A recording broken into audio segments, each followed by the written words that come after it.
السلام عليكم ورحمة الله وبركاته. أهلا وسهلا بحضراتكم. حلقتنا فيها كل الأحداث اللي تخص الكرة المصرية والعالمية. قبل ما نبدأ حط لايك للفيديو واعمل اشتراك في القناة لو لسه مش مشترك علشان يجيلك كل جديد. أخبار الأهلي: منافسة شرسة بين الشناوي ومصطفى شوبير في مران المنتخب الوطني لكسب ثقة الجهاز الفني بقيادة حسام حسن للمشاركة أساسيا. خالد بيبو مدير الكرة بالأهلي يجري اتصالات مستمرة مع الشناوي ولاعبي الأهلي الدوليين للاطمئنان على سلامتهم، ويتمنى أن يعود الجميع للفريق دون أي إصابات. لاعبي المنتخب الوطني يتعهدون على تحقيق الانتصار في مباراتي بوركينا فاسو وغينيا بيساو لوضع القدم الأولى في المونديال. حسام حسن يوضح تصريحاته الأخيرة عن اللاعبين المحليين للاعبي المنتخب ويؤكد أنه لم يقصد التقليل منهم، لكن بعض الصحفيين نقلوا تصريحاته بشكل خاطئ مما تسبب في إثارة الجدل. شريف عبد الفضيل ينتقد بشدة استبعاد حسام حسن لعمر كمال عبد الواحد من المنتخب الوطني، ويؤكد أنه لابد أن تبتعد الخلافات الشخصية عن اختيارات المنتخب، خصوصا أن استبعاد لاعب بقيمة عمر كمال عبد الواحد جوكر ويؤدي في أكثر من مركز مضر بمصلحة المنتخب الوطني. الأهلي ينفي ما يثار حول وجود عرض من أحد شركات التسويق الكبرى لإقامة مباراة ودية مع النصر السعودي أو أهلي جدة بعد إنهاء الأمور بشكل كبير مع ناديه. خلافات بين الأهلي وزين الدين بالعيد مدافع اتحاد العاصمة الجزائري على المقابل المادي الذي سيحصل عليه سنويا،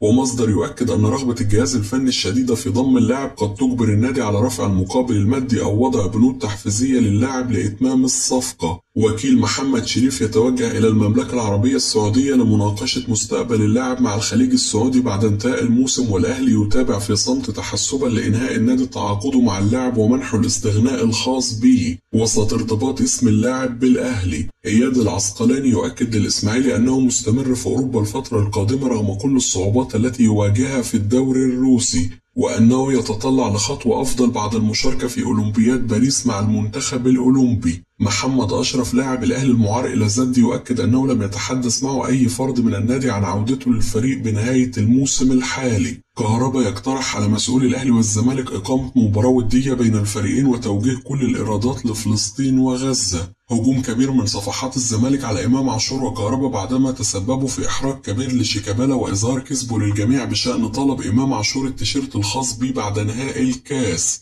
الأهلي: معلول متماسك بعد إصابته الأخيرة ونحن مساندين له حتى يعود بشكل أفضل للملاعب ولا صحة لمعاناته من حالة نفسية سيئة، واللاعب ملتزم بالتعليمات الطبية منذ إصابته ومازال موجود في مصر ولم يغادر إلى تونس ولن نتخلى عنه. رابطة الدوري الإنجليزي تهدد بمقاطعة كأس العالم للأندية نسخة 2025 بسبب توقيت البطولة وتستعد لاتخاذ إجراءات قانونية ضد المنظمين. الإعلامي محمد شبانة ينتقد تصريحات روي فيتوريا مدرب المنتخب السابق ويصفه بالمدرب الجاهل، وذلك بسبب تأكيده على تصريح أيمن عبد العزيز السابق، ويؤكد أنه لولا التكتيك الذي خاض به مارسيل كولر والأهلي نهائي دوري أبطال أفريقيا لما كان حصد اللقب. محمود حسن تريزيجيه لاعب المنتخب الوطني: حسام حسن واحد من أفضل لاعبي الكرة المصرية وأفضل مهاجم والهداف التاريخي للمنتخب، وأعتقد الجيل الحالي كان يحتاج لوجود حسام حسن والاستفادة من خبراته وروحه وقلبه. البعض يقول أن حسام حسن عصبي، ولكن بعد التعامل معه تأكدت أنه شخص طيب للغاية ومتعاون، ورحبت به هاتفيا بعد الإعلان عن تعيينه مدربا للمنتخب الوطني. أول حديث بيني وبين حسام حسن أكد لي حاجته لوجودي في أول يوم من معسكر المنتخب الماضي، وكنت وقتها أعاني من صعوبات في السفر لكني حاولت التواجد من أجل دعمه ومساندته. لا أعلم أي شيء عن وجود أزمة بينه وبين صلاح، والأهم مصلحة المنتخب حاليا، وصلاح يحب المنتخب وبلاده بشدة، وعند تواجده مع المنتخب لا يتعامل كونه نجم عالمي ولاعب في ليفربول، ويكون أول واحد مساند للاعبين، وأعتقد سيفعل ذلك مع حسام حسن. إبراهيم حسن على تواصل دائم معي من أجل الاطمئنان على حالتي، وهو وحسام يمتلكون خبرات كبيرة نحاول الاستفادة منها. مباراتي بوركينا فاسو وغينيا بيساو يتساويان في الصعوبة، والفوز في المواجهتين قد يسهل من مهمة المنتخب في تصفيات كأس العالم، ولا أشعر بالقلق من أي منتخب، لكني أحترم جميع المنافسين وسنحاول الفوز من أجل إسعاد الشعب المصري. لا أفكر أفكر في العمل كمدرب عقب اعتزال كرة القدم لأنها أخذت الكثير من وقتي وعمري، وقد أعمل مديرا رياضيا أو في وكالة اللاعبين. حتى الآن أفكر في هذه الأمور، ولكن قد تختلف الأمور مستقبلا. سيد عبد الحفيظ حقق إنجازات قوية وهو شخص ناجح وتعاملت معه أثناء وجودي في النادي الأهلي، وكذلك خالد بيبو. اللاعبين المتواجدين حاليا يمدحون فيه، وأعتقد أنه سيقدم أداء جيد وسينجح مع الفريق الأحمر. جميعا رأينا العلاقة بين الثنائي وهذا ما تربينا عليه في النادي الأهلي، يدعمون بعضهم ودائما ما نساند بعضنا البعض في النادي الأهلي، ولا توجد مقارنة بين الثنائي. سيد معوض معلقا على تصريحات شيكابالا وكهربا وإمام عاشور الأخيرة: كان من الأفضل عدم الإدلاء بتصريحات من جانب لاعبي الأهلي والزمالك عما يحدث في المباريات بينهم،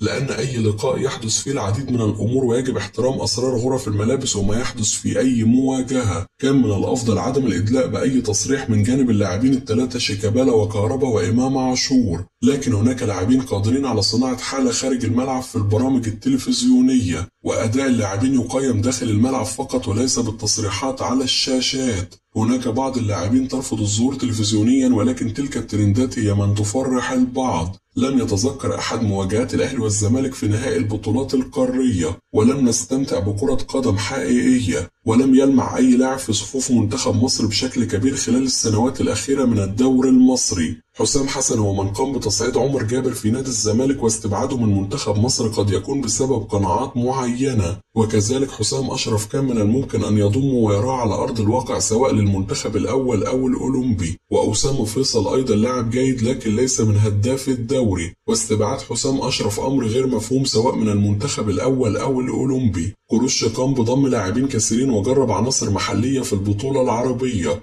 لا أعلم لماذا انضم فتوح للمنتخب وهو مصاب. هل لا يوجد ظهير أيسر بديل على أقل تقدير في الدوري المصري؟ سنلعب مباراة دولية على استاد القاهرة، وكان من المفترض أن يتم مشاهدة جميع اللاعبين في هذا المركز واختيار عنصر منهم قادر على التواجد مع المنتخب. لست مؤيد لعودة بن شرقي للدوري المصري. الأجواء اختلفت بكل تأكيد. هو تألق مع الزمالك في وقت معين مع نجوم معينة. أنا أيضا مقتنع بوليد أزارو، لكن أرى أنه من الصعب عودته للأهلي لأنه تألق في مرحلة معينة وطريقة لعب كانت تخدمه داخل المستطيل الأخضر. حسام البدري المدير الفني السابق للمنتخب الوطني: الحالة داخل معسكر منتخب مصر إيجابية للغاية، وهذا يعكس الثقة الكبيرة في الجهاز الفني بقيادة حسام حسن. منافسنا الأقوى في التصفيات بوركينا فاسو، والفوز عليه سيقرب منتخبنا كثيرا من المونديال. مصطفى شوبير حارس مميز وأدى بشكل رائع وأصبح لا يوجد تخوف من مشاركته، ومن وجهة نظري مصطفى شوبير هو من لديه حساسية المباريات، ولذلك لابد من تواجده كحارس أساسي لمنتخب مصر في المعسكر الحالي.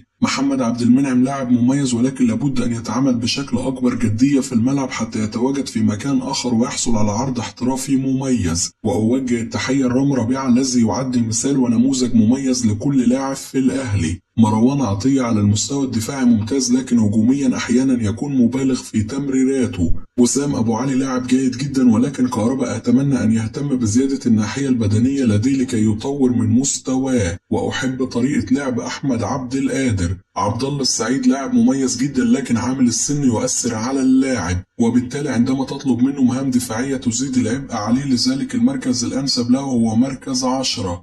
كده تكون انتهت أخبارنا، وأشوفكم على خير في حلقة جديدة.